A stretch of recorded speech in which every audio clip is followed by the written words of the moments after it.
Hello and welcome to Books and Beyond. I'm Jimmy Bennett, your host, and Books and Beyond is the show where we hope to help people personify their aspirations. Of course, we got a little different show today, as you can see, but before we get started, I just want to give a shout out to CAPA, the Connecticut Authors and Publishers Association. They meet every Thursday at Philomena's at 6:30 every third Thursday of the month. And the other thing is I have an announcement. My new book, the first book in a series I'm writing called, I title in my head, William Gillette in Mystic. And this is a case of Mayan mayhem in Mystic. And it's the first book of a series I'm writing. The second one should be coming out shortly. But you know what? We're going to pass all that up because today we're going to do a cooking show, and I'm here with my good friend Bryan Yemma. How's it going, everybody? The Director of Culinary Services from McQuade's Marketplace. Yes. And we are going to make you a few dishes that you can do at home and enjoy, I hope. So I'm going to turn it over to Bryan. He's going to start. All right. Well, first off, thank you for having me back. It's been a while since I've been back on. Coming with all the holidays coming up, guys, we have Easter, we have Cinco de Mayo, we have Memorial Day. I figured I'd do a couple things that you could, use in a couple different places. Easter's a little close, so it might not work well for Easter, but for Cinco de Mayo or for Memorial Day, both of these items will work very, very well. Even possibly Mother's Day. Mother's Day is coming up. And one of these sides could be great for Mother's Day as well. The first thing we're going to do is we're going to make a Southwest Orzo salad. Again, this is something that I think would work great for Memorial Day or for Cinco de Mayo. Both is very applicable for this dish. Well, it's a nice dish all summer long, too. Exactly. So to start, I did a lot of the cooking in my restaurant before I came, but we're going to start with a pound of Orzo. I already cooked that off. Pound of Orzo doesn't look like a lot, but when you're done with it, it turns into a good amount. So when you pick up that box of Orzo and you look at it, trust me, when you make the salad with the whole pound, it's going to feed about 8 to 10 people if you bring it to a party. So don't get concerned with the size of the box. It blows right up when you're cooking it. As you can see, that's just the pasta from 1 pound. I haven't even added anything into there yet. All right, so to finish this salad, we got a lot of good ingredients here. We got a can of Goya black beans. It's a 15.5 ounce can. You want to rinse and drain those. I've already done that. We're going to add that right into this bowl. We also brought some flame roasted corn. It doesn't have to be flame roasted. You could use just canned whole kernel corn if you wanted, frozen corn. If you want, the best way to do it, get some fresh ears of corn, throw them on your grill, get them a nice little flame roast on it. It gives it a really, really nice flavor, gives it a nice little color to this corn. And you want about 2 cups of the flame roasted corn right into that salad as well. Gonna dump that right in there. Then we're gonna do feta cheese. I got about 8 ounces of feta cheese. You're gonna cut that up into small cubes. I like everything to be around the same size for this, all easy to eat. The corn and the black beans are nice small pieces. We're gonna do the feta cheese in small pieces too. This is a little bit more than 8 ounces, so I'm only gonna use about half of this, or 3/4 of that.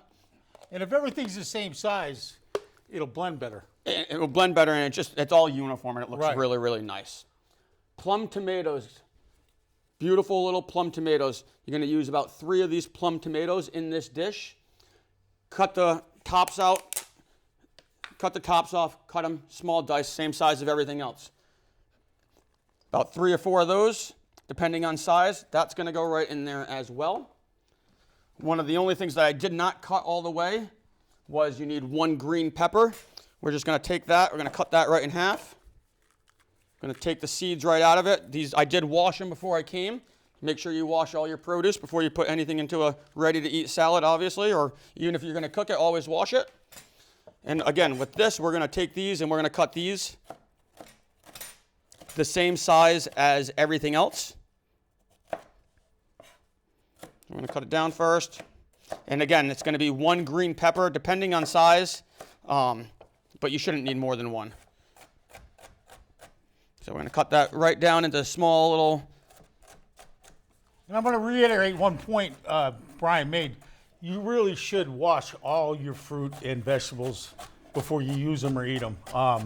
just in this day and age, between the pesticides, traveling, whatever, you just never know, Exactly. So we're going to throw that right into there. Now, pretty much we have all of our ingredients in here. Now what we're going to do is we're going to add our spices, we're going to add our oil and our juices to finish this salad off. So I brought in a couple limes. I've already juiced and zested 2 limes. The juice is going to be right here. I'm going to pour the juice from 2 limes right over this. And I'm going to take my zest that I zested from 2 limes. If you don't know what the zesting is, I brought one in just to show you guys. You're just going to take your thing and you're just going to rub it, and it just takes the rind right off of the lime. Gives it a great little flavor too. And a nice color. Cumin. We're going to do 1 teaspoon of cumin. And this is what gives those Mexican Southwest flavors, which again is why I think for Cinco de Mayo or Memorial Day, it'll be really nice. You're going to put the 1 teaspoon of cumin in there, and you're going to do 1 tablespoon of chili powder. Add those 2 right in there. And then just to finish this dish off, the last thing you're going to need, well, 2 more things is salt and pepper to taste. So remember, you can always add more. You can't take out. So always add a little bit, mix it, try it, and you can always add more to it when you need it. And then the last thing is just the oil. You're going to need, pasta sucks up a lot of oil. You want to use a good extra virgin olive oil. And honestly, for a pound of pasta, it might seem like a lot, but you probably need 1/4 to 1/2 cup of oil to dress this, because especially if you're taking it somewhere, it's going to suck it all up, and you want it to be a nice flavor. And then again, now we just take this salad, and we're going to mix it right up in this bowl.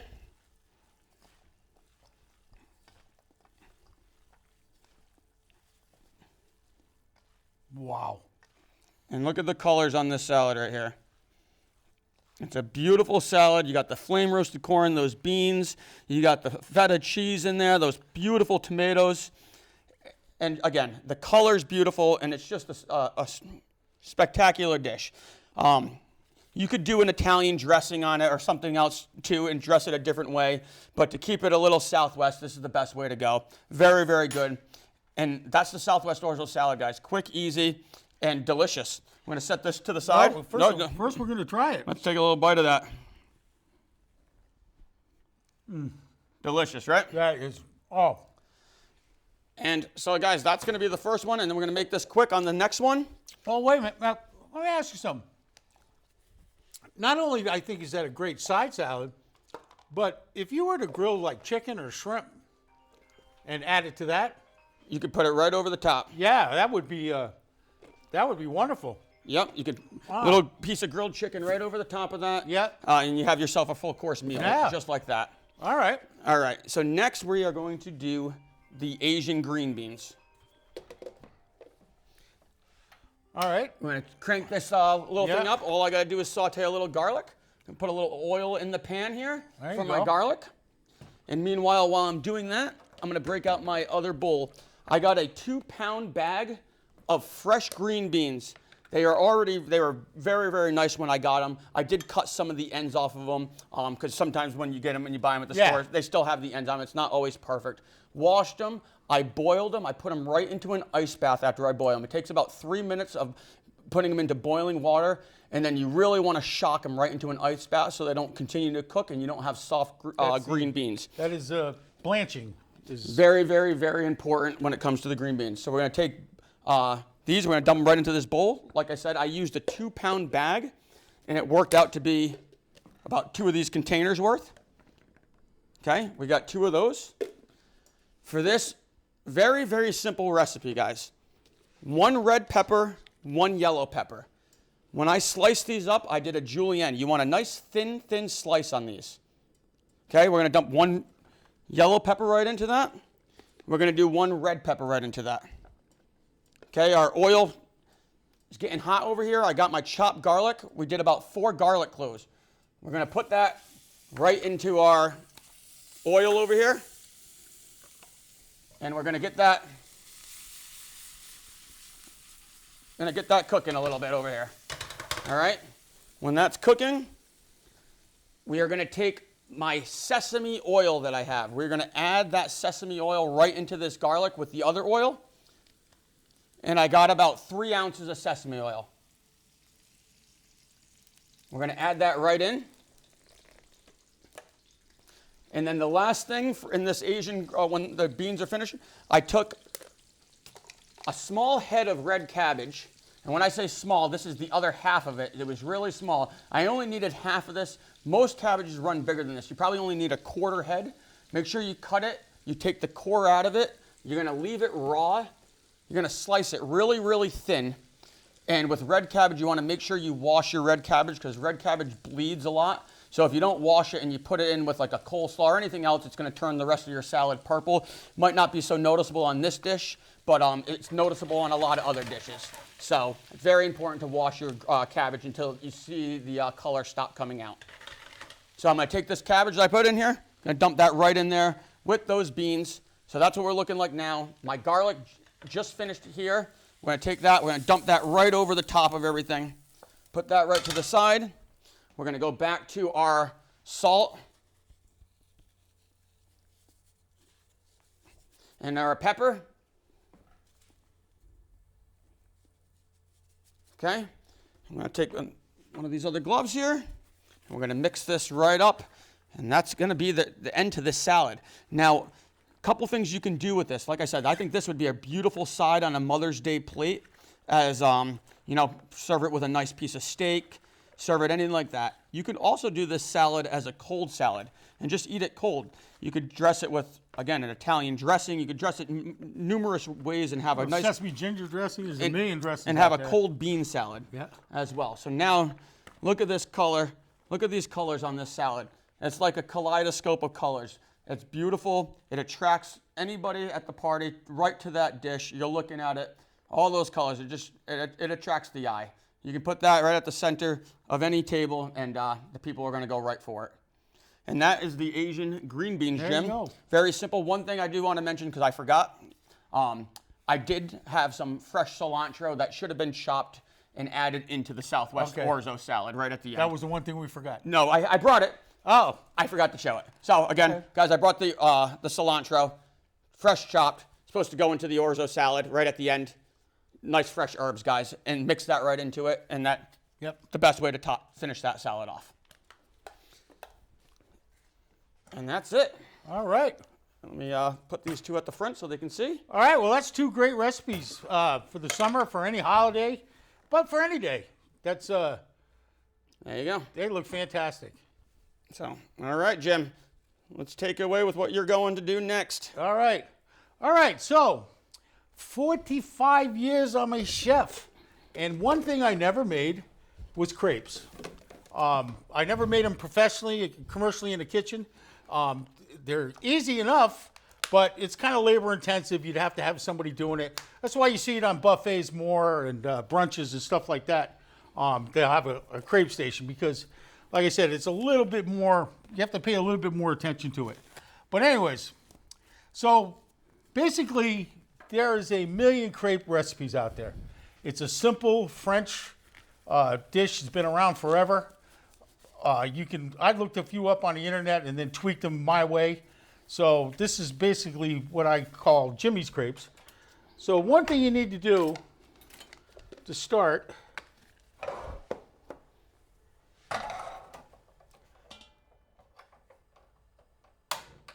is you need to melt 3 tablespoons of butter.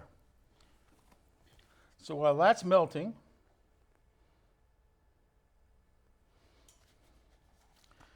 now here I have 1 cup of flour, 1/8 of a teaspoon of salt, 1 tablespoon of sugar, and 1/2 tablespoon of cinnamon. Like I said, but you can mix and match this with any kind of nutmeg, allspice, whatever you like. And here, for the wet ingredients, I have 3/4 cup of whole milk and 1/4 cup of water. We're going to put that in. We're going to mix that up just a little bit. Then we're going to add 2 eggs. Now, is the batter consistency similar to a pancake, or is it a little? No, it's way thinner than pancake, and I'll show you that in a minute. These are going to be thin, though. I suppose you can add whatever consistency you want. If you want them a little thicker or a little thinner, but they're supposed to be very, very thin. Right. On those buffets that you see them, they got that big pan, and they're got that little blade that they're skimming it across and making them as thin as they I can. saw another little tool. It was 2 rods perpendicular, and you took it and you twirled it. Yep. Yeah, you twirled it over the thing. Yeah, That's nice. if you're using like a bigger Mongolian grill or a bigger pan or something like that. So then the butter is just about melted here. You got to be careful. You want to melt the butter, but you don't want to brown it or burn it. Though I don't really know if that would really make that much of a difference. We're going to add that in. Put that there.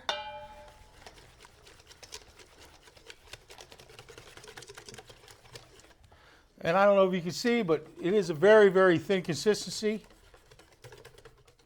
Yeah. Now, one thing they do say is you should let the batter sit for a half hour at least. You can even leave it for overnight, stuff like that. So I did make a batch earlier. And Scooch over here for a second. Here, just no, I'm gonna Yeah, I know. Just keep it from Now we're gonna take a pat of butter, and you want your pan to be about medium low. All right. So we get the butter going. You want when that butter starts to foam. Now this is some batter I made earlier. Now you want to put just enough to coat the bottom of the pan. Then you swirl it around like that, or you can spread it if you have to. It won't take very long. You'll see the edges start to set. You need a good non-stick pan though. If you have a super well-seasoned cast iron pan, it would probably work, but really the Teflon non-stick is really the better.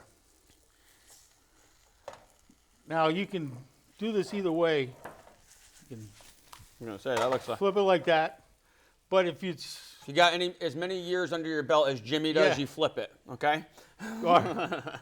but that's why if you use a spatula, you can turn it. Now, when you flip it over, it really only takes about a minute, maybe less. All right, now I'm going to slide this on here. All right. That's a little browner than I think I'd like to see it, but pan was super hot. So we're going to do another one.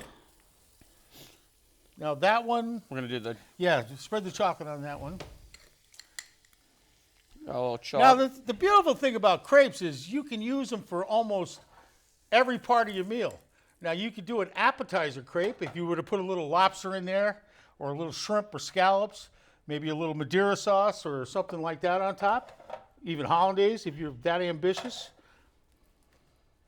So sweet and savory, huh? Or, as they use it a lot for desserts, I'm going to have to use a little of this batter. Okay. Oh man, we don't have a plate, do we? Okay. Flip that Yep. again. Yep. There you go.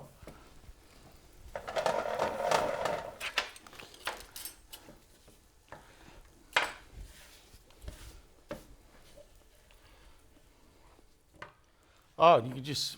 Yeah, I'm gonna put it right there. Look at that. So that's the first crepe right there.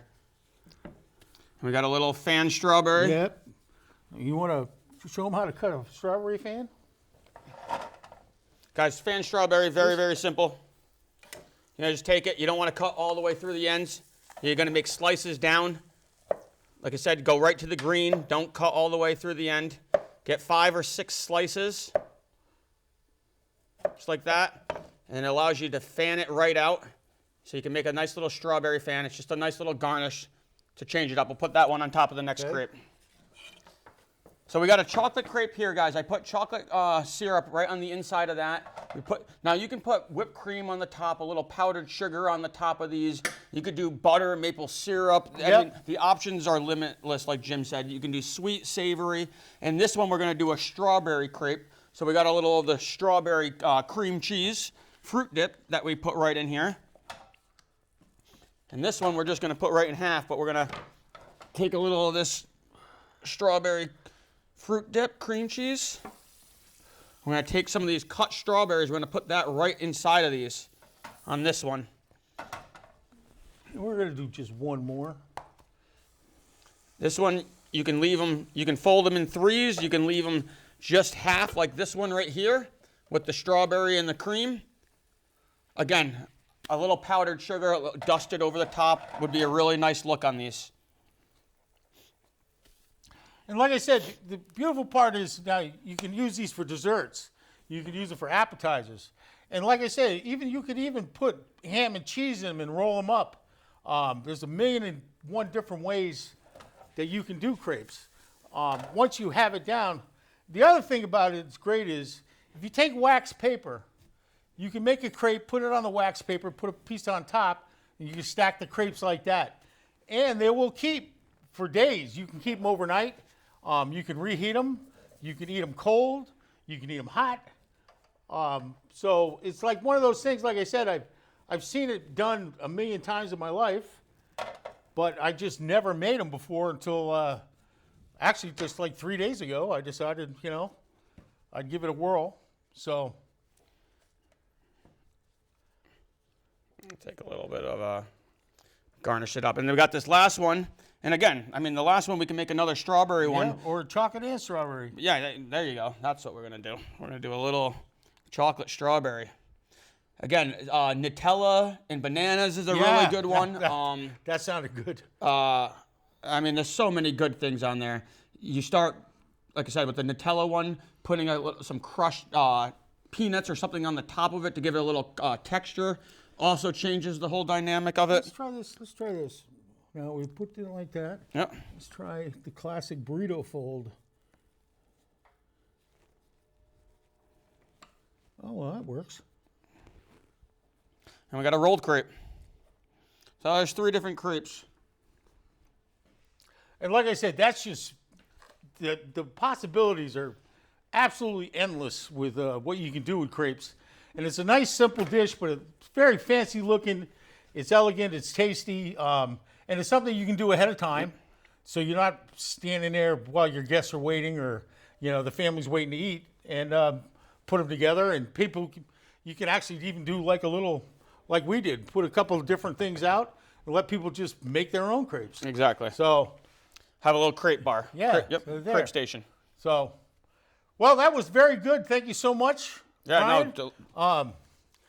I really enjoyed it. The salads are great. You gonna have any recipes to put up at the end of the? Yes, actually, the crepe recipe will be up at the end of the show, so you can look at. What about now the other recipes? Well, pay attention and I'll try to watch get those the show. on there. Yep. Yeah. Now crepes, that's not something I normally see like a crepe mix in the store. You can't just go and like pancake mix. You can't just go and generally buy that and just add something. I was kind of thinking, I was wondering if you could just take like pre-made pancake mix, add water to it. Right. I mean, I'm sure it would work, but it's simple enough to do. And the other thing is you want a nice, really smooth batter. So I've also seen where people do it in food processors, Ninja blenders. Yeah. That kind of thing. Just put everything in there, give it a good whirl. That's the important part, is to make sure it's very, very smooth. If you use a lighter, the pan was pretty hot here and we melted a bunch of butter, but it comes out a little lighter, little whiter. And hey, don't feel, hey, look, instead of water, put some Grand Marnier in there. Put some rum in there. Do a coconut one. Put rum in there instead of the water. Yeah. Put coconut inside of it. There's a million different things, and like I said, you can do them ahead of time. They refrigerate well. I actually cooked some, and the next day I took one out, rolled it up, and it was good. Yeah. The other thing I did, which I don't know, but I loved it, was I took one and put it in the air fryer. Really? And I just air fried it till it was like crisp. And it was like this crisp little pancake. A little sweet. Yeah, you know what I mean? No, I was thinking, sounds you know, good. I could take a stack like that. Yep. You know, take it from there. So, anyways, well, thank you very much for tuning in. Thank you. Thank you Glad for having you were me here. again. Yeah, and we'll be back. And look, if there's, you know, you got two professional chefs here with a lot of years between us. So if there's something that you'd like to do, Yes. or like to learn how to do, if we can help it, we'd more to do it. Just email me or email the station and, you know, ask for whatever, and we'll be back. For sure. That's all for Books and Beyond. Thank you so much, and we'll see you next time.